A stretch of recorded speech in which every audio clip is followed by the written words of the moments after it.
Thank you, Las Cancorla. Just wanted to take this opportunity to extend my deepest sympathies and those of my party to Vicky, her friends and family, and particularly her husband Jim and her children Amelia and Dara. I met Vicky on a number of occasions, and I think she probably was one of the most impressive people that I've ever met. There was something about her that was hard to define. She is an example to us all, a woman of limitless strength, courage and compassion. Without Vicky, the cervical check non-disclosure debacle would never have come to light.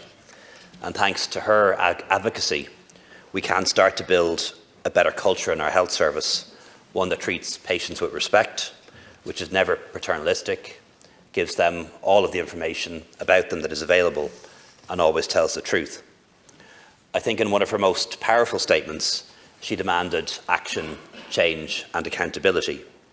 And I think she did see some of this come to fruition in her lifetime through the implementation of the Scally report.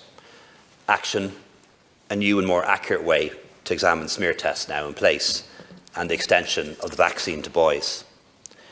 Change, funding allocated for a new laboratory in the Coombe to reduce our need to do outsourcing. Accountability, the Patient Safety Bill of 2019, which is working its way through these houses, with mandatory open disclosure and restorative meetings between women and their consultants.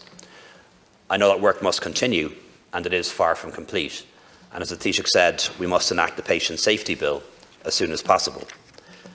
Cervical cancer is a terrible disease, but it is a disease that we can eradicate in our lifetime, and we should strive to do so. And asking Corla, before I finish, I just want to restate the apology that I made on behalf of all of us as Taoiseach to the women and their loved ones who were hurt by the failures in how cervical screening operated in Ireland.